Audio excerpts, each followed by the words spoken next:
JTV UFMA de volta com o quadro Assunto em Pauta.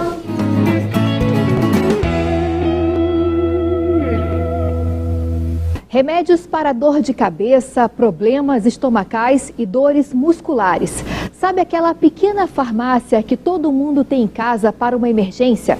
Pois é, ela tem aumentado de tamanho e muitos brasileiros vêm investindo na automedicação. Mas essa escolha pode mascarar problemas de saúde, provocar outros problemas e até mesmo agravar os já existentes. Para saber mais detalhes sobre os perigos da automedicação, eu converso agora no nosso quadro Assunto em Pauta com o farmacêutico e professor universitário, o Dr. Hermínio de Souza Lima, e o enfermeiro, o Dr. Eduardo Alves de Lima. Gente, obrigada pela participação de vocês, já aparecem aqui na nossa tela. Prazer recebê-los aqui no JTV UFMA. Doutor Eduardo, a pessoa sente, por exemplo, uma dor e toma um remédio. Esse sintoma pode estar associado a vários problemas de saúde. Agora, como a gente pode saber a dosagem correta? É bem difícil de saber e muita gente acaba exagerando na dosagem e pode ter uma intoxicação.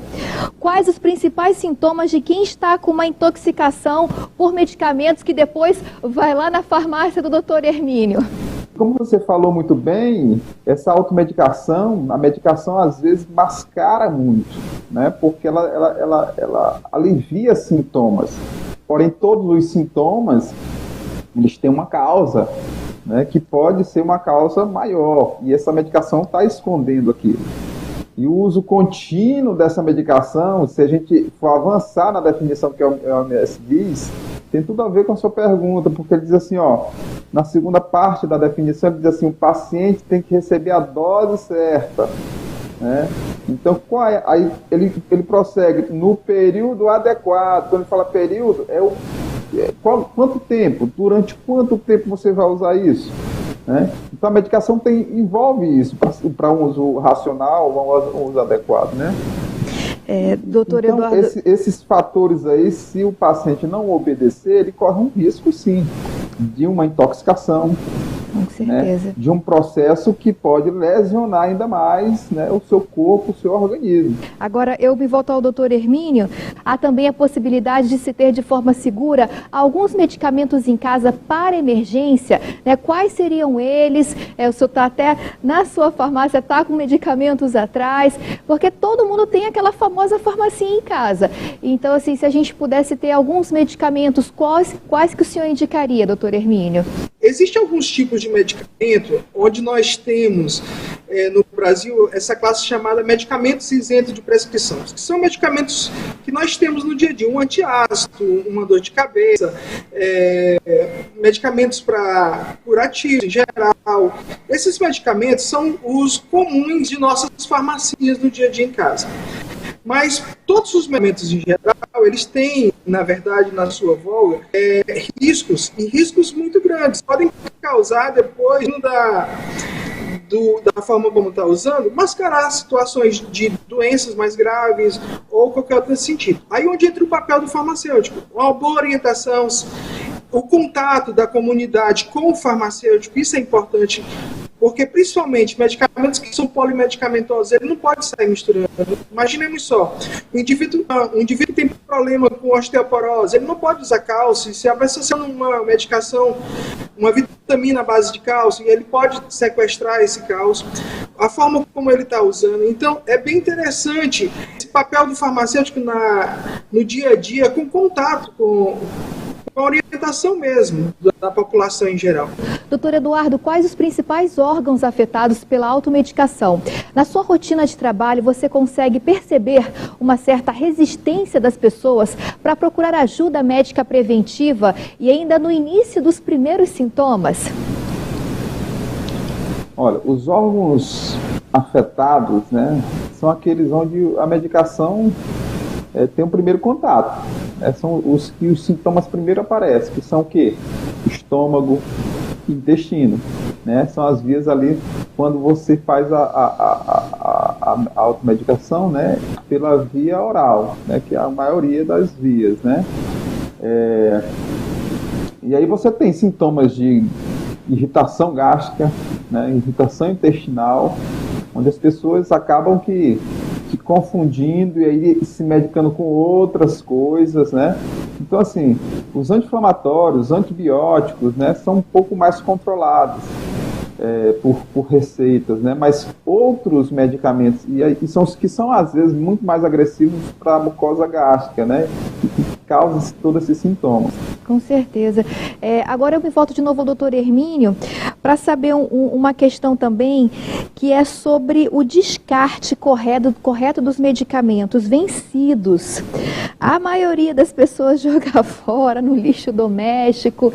Qual é a forma correta, doutor Hermínio? Bem, olha só. Na verdade, a gente está falando de substâncias químicas, e substâncias químicas por si só, elas não são seguras no dia a dia da gente descartar no lixo comum.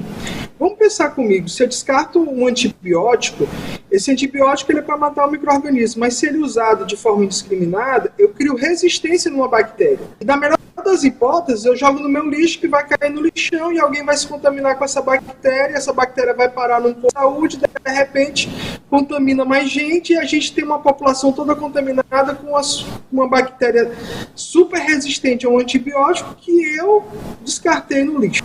Tá entendendo?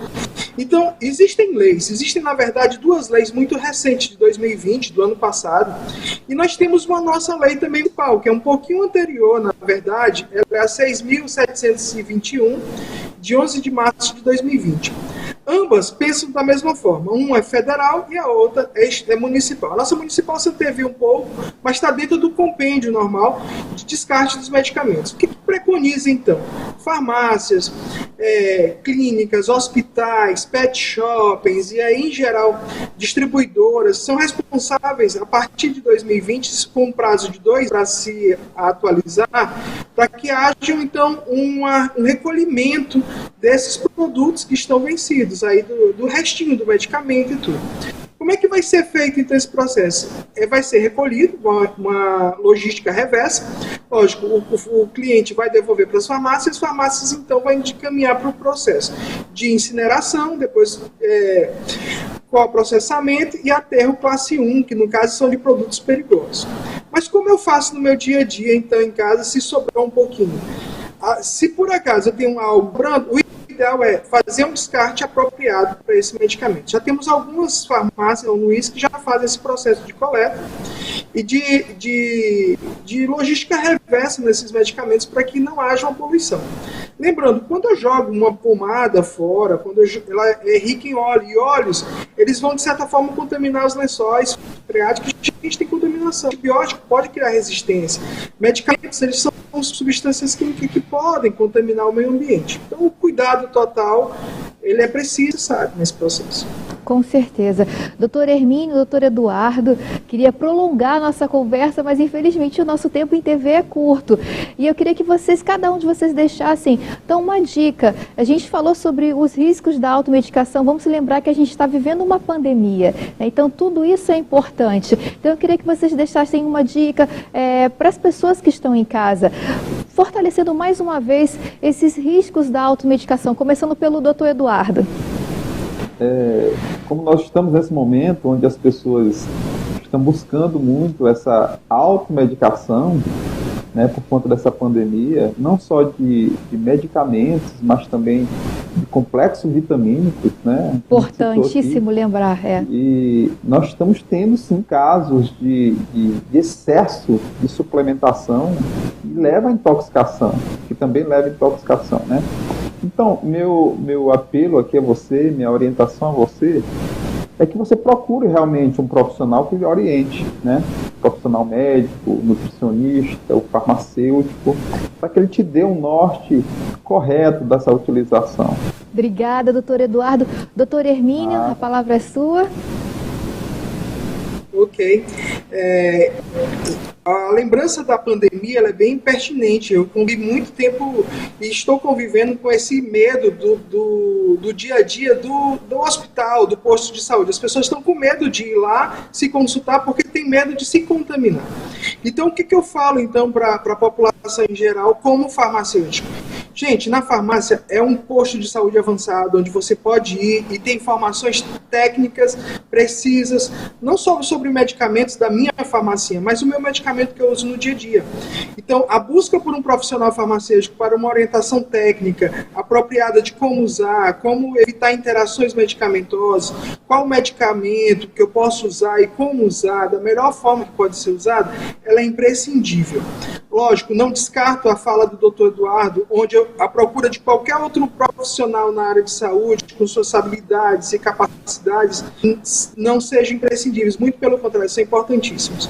Mas o papel do farmacêutico como promotor de saúde e como um agente de contato contínuo com a população também é imprescindível nesse processo. Bom, hoje no quadro... Obrigada, doutor. Hoje no quadro Assunto em Pauta, conversamos sobre os riscos, os perigos da automedicação. Eu conversei com o doutor Eduardo Alves, enfermeiro, e o professor universitário e também farmacêutico, doutor Hermínio. Obrigada pela participação dos dois. Obrigada, gente. E o JTV UFMA continua. Fique agora com as dicas para o seu fim de semana.